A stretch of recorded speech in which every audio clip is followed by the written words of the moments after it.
बड़ी ना सफाई ना बढ़ दो थले पटा गिरदा नहीं ਹੁੰਦਾ ਸਲਾਮ ਅਲੈਕਮ ਜੀ। ਵਾਲੇਕੁਮ ਸਲਾਮ ਜੀ। ਜਵੇਦੀ ਕਬਾ ਚੱਠਾ ਪੰਜਾਬੀ ਸਾਂਝਾ ਤੋਂ ਅੱਜ ਅਸੀਂ ਆਪਣੇ ਡੇਰੇ ਆਏ ਪਿੰਡ। ਮੇਰਾ ਇੱਕ ਬਚਪਨ ਦਾ ਬੇਲੀ ਮਿੱਤਰ ਤੇ ਨਿੱਕਾ ਵੀਰਬਾਗ ਨਿੱਕਾ ਕਹਦਾ ਅਸੀਂ ਬਰਾਬਰ ਦੇ ਸਾਡੇ ਹਮ ਉਮਰ ਹੀ ਆ ਤਾਲਬ ਸਾਰਾ ਭੱਟੀ ਪੱਟੇ ਸਾਹਿਬ ਇਧਰ ਆਓ ਜਰਾ। ਅੱਜ ਅਸੀਂ ਆਪਣੀ ਯਾਦ ਤਾਜ਼ਾ ਕਰਨ ਵਾਸਤੇ ਕੋਈ ਮੈਂ ਤਾਂ ਹੁਣ ਹੁੰਦਾ ਕੋਈ ਨਹੀਂ ਐਵੇਂ ਤਰਲੇ ਆ ਤਰਲੇ ਇੱਕ ਪੱਠੇ ਸਾਲ ਵੜਨੇ ਪੈ ਗਏ ਅੱਜ ਮੈਨੂੰ ਤੇ ਭੱਟੀ ਨੂੰ। ਅੱਜ ਜਿੰਮੇ ਲੱਗ ਗਿਆ ਪੁਰਾਣੇ ਦੇ ਵਿੱਚ ਨਾ ਜਦੋਂ ਕੰਮ ਸ਼ਮ ਡੇਰੇ ਕਰਦੇ ਨਾ ਸਾਡੀ ਡਿਊਟੀ ਉਦੋਂ ਪੱਠਿਆਂ ਤੇ ਹੁੰਦੀ ਸੀ ਸਭ ਤੋਂ ਜ਼ਿਆਦਾ। ਬਾਕੀ ਕਮਾਲ ਪੀਣ ਨੇ ਅਸੀਂ ਕਹਿਣਾ ਵੀ ਕਮਾਲ ਪੀਣਾ ਮੈਂ ਕੰਮ ਸੌਖਾ ਹੈ ਸੌਖਾ ਪੱਠਿਆਂ ਦਾ ਕੰਮ ਉਹ ਸਮਝ ਸੌਖਾ ਦਿੰਦੇ ਸੀ ਲੇਕਿਨ ਸਭ ਤੋਂ ਗੰਦਾ ਕੰਮ ਪੱਠੇ ਵੜਨਾ ਸੀਗਾ ਮੁਸ਼ਕਿਲ ਕੰਮ ਸੀ। ਅਸੀਂ ਇਧਰ ਪੱਠੇ ਵੱਢ ਕੇ ਬਾਹਰੋਂ ਲਿਆਉਣੇ ਜ਼ਿਆਦਾ ਲੋਕਾਂ ਦੇ ਵੱਢ ਲੈਣੇ ਉਹ ਪੱਠੇ ਵੱਢਦੇ ਨਾ ਇਹਨਾਂ ਕਹਿਣਾ ਵੀ ਭੈਣ ਅੱਧੇ ਘੰਟੇ ਪੱਠੇ ਵੱਢ ਕੇ ਆਏ ਨੇ ਪੱਠੇ ਮਾਲ ਜੋ ਜਹਾਨ ਦਾ ਚੰਗਾ ਚੰਗਾ ਬੂਟਾ ਸੀ ਲੋਕਾਂ ਦੇ ਵੱਢ ਕੇ ਲਿਆ ਹੁਣ ਤੇ ਪਤਾ ਲੱਗਣਾ ਜਦੋਂ ਐ ਵੇਲ ਹੋ ਜਣੀ ਯਾਰ ਹੈ ਉਹ ਤਾਂ ਡੰਗਰ ਵੀ ਬੜੇ ਹੁੰਦੇ ਸੀ ਮਾਸ਼ਾਅੱਲਾ। ਉਹ ਜਨਾਬ ਆਪਣਾ ਕਮਾਲ ਦਾ ਦੌਰ ਸੀ। ਹੋਰ ਵੱਡੋ ਭੱਟੀਆਂ ਮੇਰੇ ਤੇ ਬਹੁਤ ਆ ਗਈਆਂ ਹੁਣ ਥੋੜੇ ਵੱਡੇ ਪੱਠੇ ਬੰਦਾ ਮੇਰਾ ਕਹਿਣਾ ਮੈਂ ਤੈਨੂੰ ਖਾ ਕੇ ਸਾਰੇ ਪੱਠੇ ਮੈਂ ਹੀ ਵੱਡੇ ਨੇ ਅਤੇ ਹੋਰ ਕੀ ਆ। ਚਲੋ ਠੀਕ ਹੈ ਤੂੰ ਵੀ ਵੱਢ ਫੜ ਤੇਰੀ ਮੇਰੇ ਬਾਅਦ ਤੂੰ ਵੀ ਹੱਥ ਲਾ ਲਾ ਕੋ ਮਾਸਾ ਤੂੰ ਮੈਨੂੰ ਮਰਾਉਣਾ। ਇਹ ਮੇਰਾ ਜਨਾਬ ਅਸੀਂ ਇਕੱਠੇ ਬਚਪਨ ਗੁਜ਼ਾਰਿਆ। ਅੱਜ ਅਸੀਂ ਪਿੰਡ 'ਚ ਆਏ ਆਪਣੇ ਪੱਠੇ ਟੱਕ 'ਚ ਆਏ। ਇਹ ਪੱਠੇ ਜਿਹੜੇ ਸਮਝ ਲਓ ਵੀ ਐਡੇ ਅੱਛੇ ਪੱਠੇ ਨੇ ਨਾ ਡੰਗਰਾਂ ਵਾਸਤੇ ਕਿ ਬੰਦਾ ਖਾਣ ਨੂੰ ਦਿਲ ਕਰਦਾ। ਇਹਦਾ ਸਾਗ ਬਣਦਾ ਭੱਟੀਆ ਇਹੋ ਜਿਹੇ ਤਾਂ ਕਰੋ ਹੀ ਨਾ ਇਹੋ ਜਿਹੇ ਸਾਡੇ ਦੌਰ 'ਚ ਲੱਭੇ ਨਹੀਂ। ਆ ਲੱਭੇ ਨੇ ਗੁੜੀਆ ਕਿੱਥੇ ਹੱਥ ਦੀ ਦਾਤਰੀ ਵੱਜਣੀ 20 ਦਫਾ।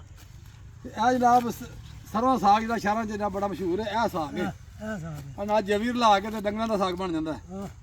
ਸਮਝ ਆਈ ਨਾ ਗੱਲ ਦੀ। ਬਹੁਤ ਅੱਛਾ ਖਾਣਾ ਹੈ। ਪੱਠੀਆਂ ਤੇ ਪੈਰਾਂ ਪਰ ਵਿਆਹ ਨਹੀਂ ਹੁੰਦਾ। ਅੱਗੇ ਭਾਵੇਂ ਘੰਟਾ ਤੋਂ ਪੈਰਾਂ ਪਰ ਵਿਆਹ ਰਹਿੰਦੇ ਸਨ। ਹੈਂ ਬੜਾ ਮਜ਼ਾ ਆਇਆ ਜੀ ਸਾਨੂੰ। ਅਸੀਂ ਆਪਣੇ ਪਿੰਡ 'ਚ ਆਣ ਕੇ ਆਪਣੇ ਅਬਾਓ ਜਦਾ ਦਾ ਸਾਡਾ ਕੰਮ ਸੀ ਫਿਰ ਜ਼ਿਮੀਂਦਾਰੇ ਦਾ ਉਹਦੇ ਵਿੱਚ ਆਣ ਕੇ ਅਸੀਂ ਅੱਜ ਕੰਮ ਕਰਦੇ ਪਏ ਹਾਂ। ਬੜਾ ਮਜ਼ਾ ਆਇਆ ਸਾਨੂੰ। ਅੱਜ ਪੱਠੇ ਵੜਨੇ ਪਏ ਮੈਨੂੰ ਤੇ ਭੱਟੀ ਨੂੰ ਸਾਨੂੰ ਦੋ ਮੌਤ ਪੈ ਗਈ। ਸਮਝ ਆਈ ਨਹੀਂ ਗੱਲ ਦੀ। ਲੇਕਿਨ ਸਾਡੇ ਵਾਸਤੇ ਪੱਠੇ ਦਾ ਕੰਮ ਹੀ ਕੋਈ ਨਹੀਂ ਸੀ। ਸਾਰੀ ਜ਼ਿਮੀਂਦਾਰ ਇੱਥੇ ਕੀਤਾ ਇੱਥੇ ਜੰਮੇ ਪਲੇ। ਅੱਜ ਅਸੀਂ ਬੜੇ ਸੋਹਲ ਹੋ ਗਏ ਹਾਂ। ਗੋਡੀ ਕਰਨੀ ਸਭ ਸਿਆਣੇ ਆਖਿਆ ਨਾ ਜ਼ਾਤ ਮਲੂਕ ਨਹੀਂ ਰਿਆਤ ਮਲੂਕ ਹੁੰਦੀ ਹੈ। ਜ਼ਾਤ ਤੇ ਉਹੀ ਆ ਲੇਕਿਨ ਸਾਡਾ ਰਹਿਣਾ ਬਹਿਣਾ ਜਿਹੜਾ ਅਸੀਂ ਸ਼ਹਿਰਾਂ ਚੱਲ ਗਏ ਏਸੀਆਂ 'ਚ ਬਹਿਣ ਲੱਗ ਪਏ ਜਨਾਬ ਚੰਗਾ ਖਾਣਾ ਵਰਜਿਸ਼ ਕਰਨੀ ਕੋਈ ਨਾ ਤੇ ਅੱਗੇ ਜਨਾਬ ਸਾਹ ਦੇ ਪੱਠੇ ਬਣਨੇ ਕਈ ਵਾਹੁਣੀ ਨਾ ਢਿੱਡ ਬਦਲਾਣਾ ਨਾ ਮੋਟੇ ਹੋਣਾ ਬੇਕਾਰ ਹੋ ਗਏ। ਹੁਣ ਅਸੀਂ ਕਾਬੂ ਹੁਣ ਆਇਆ ਅਸੀਂ ਪ੍ਰੋਗਰਾਮ ਬਣਾਇਆ ਵੀ ਡੇਰੇ ਆ ਕੇ ਪੱਠੇ ਵੱਢਿਆ ਕਰੀਏ ਤਾਂ ਕਿ ਅਸੀਂ ਪੁਰਾਣੀ ਯਾਦ ਤਾਜ਼ਾ ਕਰੀਏ। ਹੁਣ ਅਸੀਂ ਬੁੱਢੇ ਹੋਣ ਲੱਗਿਆ ਸਾਨੂੰ ਹੁਣ ਗੱਲ ਕਰਨਾ ਸ਼ਰਮ ਆਉਂਦੀ ਹੈ। ਬੁੱਢੇ ਹੋਣ ਲੱਗ ਪਏ ਤੇ ਆਪਣਾ ਤੇਲ ਦਾ ਜਾੜਿਆ ਵਾਲੀ ਗੱਲ ਕਿਉਂ ਵੱਡੀ ਆ। ਹੁਣ ਸਾਨੂੰ ਫਿਰ ਸ਼ੌਕ ਪੂਰਿਆ ਚਲੋ ਯਾਰ ਅਸੀਂ ਜਵਾਨ ਰਹੀਏ ਤੇ ਜਵਾਨ ਰਹਿਣ ਦਾ ਇੱਕੋ ਤਰੀਕਾ ਹੈ ਕਿ ਆਪਣੇ ਕੰਮ ਕਾਜ ਰੁਝੇ ਰਹੋ ਬਿਜ਼ੀ ਰਹੋ। ਇਹ ਪੱਠੇ ਵੱਢੋ ਖਾਲ ਕੱਢੋ ਪਾਣੀ ਲਾਓ ਡੰਗਰਾਂ ਦੀ ਖਿਦਮਤ ਕਰੋ ਧਾਰਾ ਕੱਢੋ ਸਵੇਰ ਟਾਈਮ ਨਾਲ ਉੱਠ ਕੇ ਆਪਣੇ ਡੇਰੇ ਜਾਓ।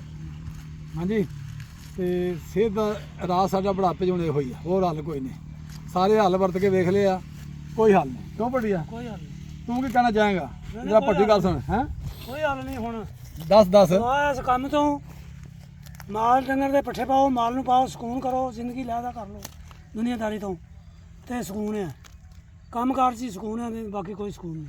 ਨਾ ਭੱਟੀਆ ਮੈਂ ਹੋਰ ਵੇਖਿਆ ਨਾਲੇ ਅਸੀਂ ਨਾ ਸ਼ਹਿਰਾਂ ਜਾ ਕੇ ਨਾ ਸਾਨੂੰ ਮਹਿਫਲਾਂ 'ਚ ਮਿਲਦੀਆਂ ਜਿਹੜੀ ਪਿੰਡ 'ਚ ਹੁੰਦੀ ਬੇਕਾਰ ਹੋ ਗਏ। ਹਾਂ ਦੁਪਹਿਰੇ ਗਰਮੀਆਂ 'ਚ ਦੁਪਹਿਰੇ ਬਹਿਣਾ ਟਾਹਲੀ ਥੱਲੇ ਜਨਾਬ ਕਮੀਜ਼ਾਂ ਲਾਈਆਂ ਹੋਣੀਆਂ ਖਾਲੀ ਬਨਾਨਾ ਦੇ ਵਿੱਚ ਗਰਮੀ ਦੇ ਭੋਗਣੀ ਗੋਡੀ ਕਰਨੀ ਤੇ ਇਸ ਤਰ੍ਹਾਂ ਕਰਨਾ ਗੋਡੀ ਵੀ ਕਰਨੀ ਭੱਟੀਆ ਤੇ ਫਿਰ ਮੁਕਾਬਲੇ ਤੇ ਕਿੰਨੇ ਪਹਿਲੇ ਲੀਡ ਲਾਉਣੀ ਪਰਾਤ ਲਾਉਣੀ ਜਨਾਬ ਤੇ ਸਾਡਾ ਉਦੋਂ ਵੀ ਨੰਬਰ ਹੁੰਦਾ ਸੀ ਕੰਮ ਕਰਦੇ ਕੰਮ ਦੇ ਹੱਥ ਦੇ ਬੜੇ ਛੋੜੇ ਰਹੇ ਸ਼ੁਰੂ ਤੋਂ ਮੈਂ ਤੇ ਭੱਟੀ ਨੰਬਰ ਅੱਜ ਭੱਟੀ ਤੇ ਮੈਂ ਕਾਬੂ ਆ ਗਏ ਆ ਥੂਤਾ ਮਾਰ ਬੈਠੇ ਤੇ ਕੰਮ ਕਰਦੇ ਤੇ ਅੱਜ ਉਹਨਾਂ ਕਰਕੇ ਵਿਖਾਓ ਜਰਾ ਤੇ ਅੱਜ ਕਰਨਾ ਪੈ ਗਿਆ। ਹੁਣ ਕੀ ਕਰੀਏ ਕੋਈ ਗੱਲ ਨਹੀਂ ਫਿਰ ਕੀ ਅਸੀਂ ਇਨਸ਼ਾਅੱਲਾ ਕੋਸ਼ਿਸ਼ ਕਰਾਂਗੇ। ਸਾਨੂੰ ਮਹਿਫਲ ਮਿਲਦੀ ਨਾਲ ਪਿੰਡ ਵਿੱਚ ਅਸੀਂ ਸਾਨੂੰ ਅਖੀਰ ਆਉਣਾ ਪੈ ਗਿਆ ਕਿ ਪਿੰਡ ਤਰ੍ਹਾਂ ਦਾ ਮਾਹੌਲ ਹੈ ਜੀ ਸ਼ਹਿਰਾਂ 'ਚ ਨਹੀਂ ਲੱਭਦਾ।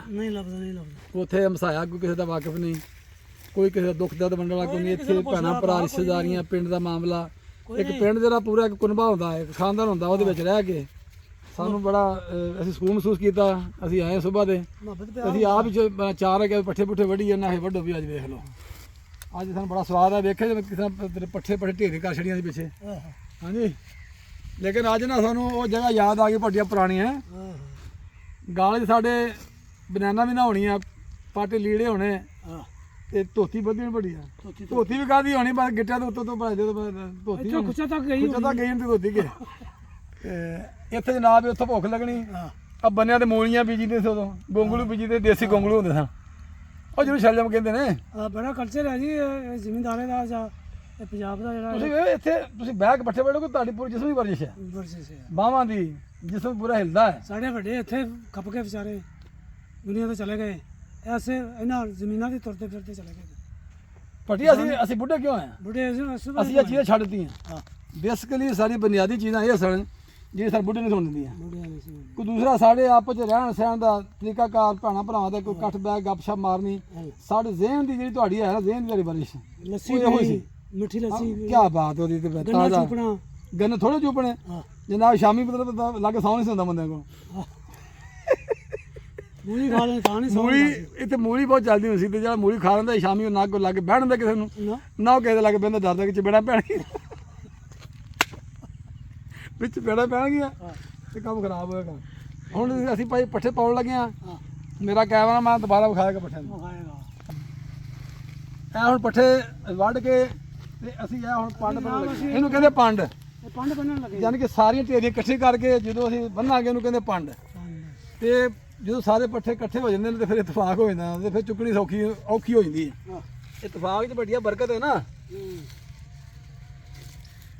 ਨਾਲੇ ਮਾਂ ਡੰਗਰ ਦੀ ਖਿਦਮਤ ਕਰਨੀ, ਹਾਂ ਤੇ ਡੰਗਰਾਂ ਵਾਸਤੇ ਹੈ, ਡੰਗਰਾਂ ਦੀ ਰੋਟੀ ਆ।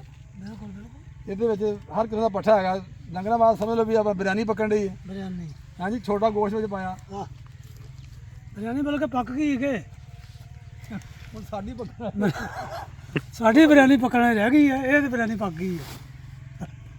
ਚੱਲ ਫਿਰ ਗਾੜ ਲੱਗ ਬਾਹਰ ਕਿ ਢੇਰੀਆਂ ਬਣਾ ਦੇਗੇ। ਚਲੋ ਹਾਂ ਠੀਕ ਹੈ। ਸਾਡਾ ਤਾਂ ਬਈ ਨਹਾਉਣ ਹੋ ਗਿਆ ਇੰਨੇ ਵਿੱਚ ਹੀ। ਹਾਂ ਸਾਡਾ ਕੰਮ ਹੋ ਗਿਆ, ਹੁਣ ਨਹੀਂ ਹੁੰਦਾ। ਭੱਟੀ ਸਾਹਿਬ ਆਖਰੀ ਦੋਸਤਾਂ ਨੂੰ, ਮੇਰੇ ਵੇਖਣ ਵਾਲਿਆਂ ਨੂੰ, ਸਾਡੇ ਚਾਹਣ ਵਾਲਿਆਂ ਨੂੰ, ਹਾਂ ਪੰਜਾਬ ਦੇ ਵਸਨੀਕਾਂ ਨੂੰ, ਪੰਜਾਬੀ ਲੋਕਾਂ ਨੂੰ, ਜ਼ਿਮੀਂਦਾਰ ਲੋਕਾਂ ਨੂੰ ਕੀ ਸਬਕ ਦੇਂਗਾ, ਕੀ ਆਪਣਾ ਪੈਗਾਮ ਦੇਂਗਾ? ਪੈਗਾਮ ਇਹੋ ਦੇਣਾ ਜੀ, ਇਹ ਕੰਮ ਤੇ ਦੁਬਾਰਾ ਵਾਪਸੀ ਆ ਜਾਓ ਤੇ ਕੋਈ 4 ਦਿਨ ਚੰਗੇ ਨਿਕਲ ਜਾਣਗੇ। ਮਸ਼ੀਨਰੀ ਦਾ ਦੌਰ ਭਾਈ ਖਤਮ ਕਰਨਾ ਖਤਮ ਪਏਗਾ। ਕਰਨਾ ਪਏਗਾ। ਉਹੋ ਢੱਗੇ, ਉਹ ਪੰਜਾਲੀਆਂ, ਉਹੋ ਹੀ ਹਾਲ, ਉਹੀ ਹਾਲ। ਉਹ ਸੁਹਾਗੇ, ਉਹ ਤੁਸੀਂ ਕਰਾ। ਆਪਣੀ ਜ਼ਿੰਦਗੀ ਚਾਹੁੰਦੇ ਦੁਬਾਰਾ ਇਸ ਮਾਹੌਲ 'ਚ ਆ ਜਾਓ ਤੇ ਕੋਈ 10 ਸਾਲ ਕੱਢ ਜਾਓਗੇ, 10 ਸਾਲ ਕੱਢ ਜਾਣੀ ਤੇ ਨਹੀਂ ਤਾਂ ਸਲਾਮ ਅਲੈਕੁਮ। ਮਸਲਾ ਜਵਾਨੀ ਵਿੱਚ ਹਾਰਟ ਅਟੈਕ ਹੋਣ ਡਿਆ, ਜਵਾਨੀ ਦੀ ਮਤਲਬ ਦਿਲ ਦਾ ਮਸਲਾ, ਦਿਮਾਗ ਜਵਾਨ ਦਾ ਮੌਤਾਂ ਮਸਲਾ, ਹੋ ਰਹੀਆਂ ਨੇ, ਜਵਾਨ ਮੌਤਾਂ, ਜੇ ਅਟੈਕ ਹੋ ਗਿਆ, ਜੇ ਫਾਲਜ ਹੋ ਗਿਆ, ਇਹ ਕੰਮ ਤੋਂ ਦੂਰੀ ਦਾ ਹੈ, ਮਿਹਨਤ ਤੋਂ ਦੂਰੀ ਦਾ ਹੈ। ਇਹੋ ਵਜ੍ਹਾ ਹੈ ਇਹੋ ਵਜ੍ਹਾ ਜਨਾਬ, ਜਿਹੜਾ ਅਸੀਂ ਕੰਮ ਨਹੀਂ ਕਰਦੇ। ਇਹਦੇ ਨਾਲ ਇਜਾਜ਼ਤ ਚਾਹਾਂਗੇ। ਅੱਲਾਹ ਹਾਫਿਜ਼।